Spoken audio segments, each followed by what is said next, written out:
हमारी पुरानी पीढ़ियों में लोग आसानी पूर्वक 100 वर्ष तक जीवित रह लेते थे। परंतु आज के जमाने में 60-70 वर्ष की आयु तक जीवित रहना भी काफी माना जाता है। उनमें से भी जो लोग अच्छे होते हैं और अच्छे कर्म करते हैं, वे लोग तो और भी कम आयु में इस संसार को छोड़कर परमलोक को चले जाते हैं। और आप लोगों ने भी यह अवश्य सुना होगा कि फला आदमी बहुत भला इंसान था, लेकिन भगवान ने उसे बहुत जल्दी अपने पास बुला लिया, किंतु फला दुष्ट पापी अभी तक जीवित है, इसे जल्दी मौत क्यों नहीं आती? तो क्या कारण है कि अच्छे और भले लोगों की मृत्यु जल्दी हो जाती है तथा बुरे, दुष्ट और अधर्मी लोग लंबा जीवन जीते रहते हैं? आज की प्रस्तुति में हम इसी प्रश्न का उत्तर खोजने का प्रयास करेंगे। तो संपूर्ण जानकारी के लिए वीडियो के अंत तक हमारे साथ बने रहिए।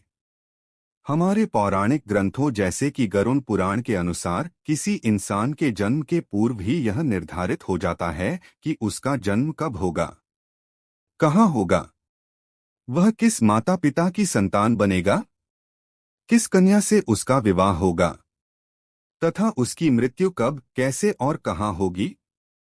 संसार के सभी धर्मों के अनुसार मृत्यु को अटल सत्य माना गया है और प्रकृति के नियम के अनुसार जो पैदा हुआ है उसे मरना भी अवश्य पड़ता है। आपने जरूर ही देखा और सुना होगा कि अनेक ऐसे महान व्यक्तित्व हुए हैं जिन्होंने अल्पायु में ही अपने अच्छे कर्मों के द्वारा समस्त संसार में प्रसिद्धि पाई और कम उम्र में ही इस संसार से विदा हो गए।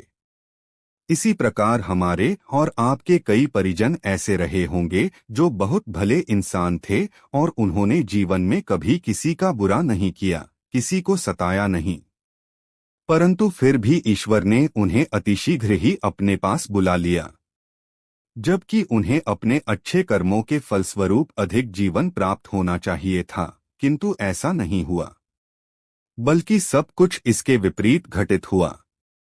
ऐसा क्यों हुआ, आइए इस बात को समझते हैं। आपने पौराणिक कथाओं में अवश्य सुना होगा कि जब कोई ऋषि मुनि किसी देवता या अप्सरा पर क्रोधित हो जाते थे तो उस देवता या अप्सरा को दंड स्वरूप मृत्युलोक अर्थात पृथ्वी लोक पर जन्म लेने के लिए भेज दिया जाता था और कई वर्षों तक उनका उद्धार नहीं हो पाता था। इसका तात्पर्य है कि पृथ्वीलोक देवताओं और अप्सराओं के लिए ऐसा भयानक स्थान था जहां उन्हें केवल दंड भोगने के लिए भेजा जाता था। श्राप मिलने पर वे गिड़गिड़ाकर प्रार्थना करते थे कि मुझसे भूल हो गई है, कृपया मुझे क्षमा कर दीजिए और मुझे उद्धार का उपाय बता दीजिए।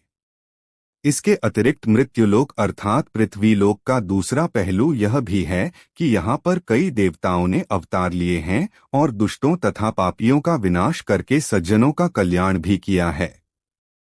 कहने का तात्पर्य यह है कि मृत्युलोक समस्त ब्रह्मांड में न तो अच्छा स्थान है और न ही बुरा।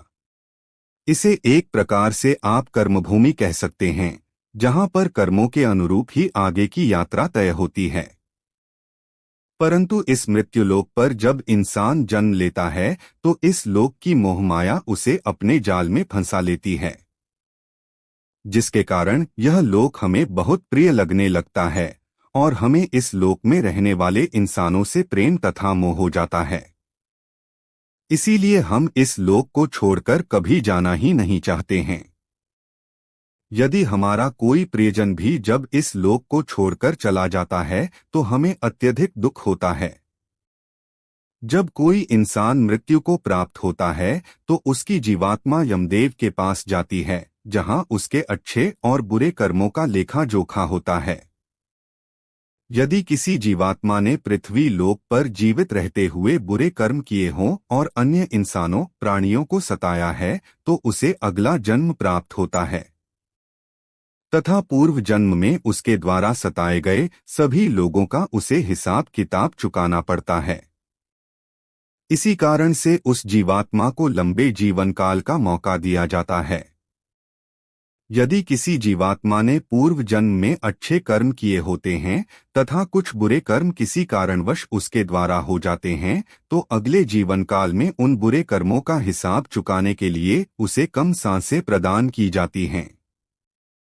अब इस बात पर भी कई लोग यह कहेंगे कि अच्छे कर्म करने वालों को लंबी आयु मिलनी चाहिए और बुरे कर्म करने वालों को छोटी आयु मिलनी चाहिए।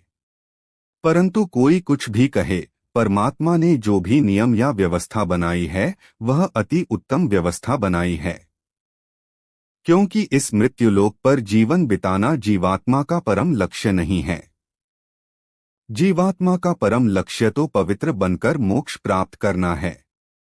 जब हम नया जन्म लेते हैं तो हमें अवसर प्राप्त होता है कि हम अच्छे कर्म करके अपने परलोक गमन के स्तर को सुधारें, परंतु हम बुरे कर्म करके उस स्तर को नीचे गिरा लेते हैं, जिसके कारण मृत्यु के बाद भी हमें मुक्ति के लिए लाखों करोड़ों कल्पों तक उन पाप कर्मों की सजा को सहते हुए प्रेत रूप में भटकना पड़ता है। पुराणों में कहा गया है कि एक जीवात्मा को 84 लाख योनियों में जन्म लेकर मुक्ति हेतु इस मृत्युलोक के चक्कर लगाने पड़ते हैं, तब उसे मोक्ष की प्राप्ति होती है। परंतु जो जीवात्मा अच्छे कर्म करने वाली होती हैं और परोपकार करने वाली होती हैं, उस जीवात्मा की मदद ईश्वर उसे अल्पायु प्रदान करके करते हैं, जिससे कि वह अतिशीघ्र शुद्धता प्राप्त कर सके और उसे कुछ जन्मों में ही परमधाम प्राप्त करके मृत्युलोक के कष्टों से छुटकारा मिल सके। इन सब बातों के अतिरिक्त एक कारण यह भी है कि प्रत्येक जीवात्मा पृथ्वी लोक पर किसी न किसी उद्देश्य की पूर्ति के लिए जन्म लेती है, और जब उद्देश्य पूर्ण हो जाता है तो परमेश्वर उसे अपने पास बुला लेते हैं। परंतु ऐसा भी नहीं है कि जो लोग लंबा जीवन जीते हैं उन्होंने बुरे कर्म ही किए हों। यदि वह अभी तक जीवित हैं तो इसका तात्पर्य यह भी हो सकता है कि उनके जीवन का उद्देश्य अभी तक पूरा नहीं हुआ है। तो आशा करते हैं कि आप समझ चुके होंगे अच्छे लोगों की मृत्यु अतिशीघ्र क्यों हो जाती है। हमारे जिन परिजनों की मृत्यु शीघ्र हो गई वह एक पवित्र आत्मा थे और जितने समय तक हमें उनका स्नेह मिला वह हमारा सौभाग्य था। उनके लिए हमें ईश्वर से प्रार्थना करनी चाहिए कि उनकी आत्मा को शीघ्रातिशीघ्र परमधाम की प्राप्ति हो जाए। प्रिय दर्शकों, यह थी हमारी आज की प्रस्तुति। आपको हमारी आज की प्रस्तुति कैसी लगी कृपया कमेंट करके हमें अवश्य बताएं और हमारे चैनल को सब्सक्राइब करके हमारा सहयोग करें। धन्यवाद।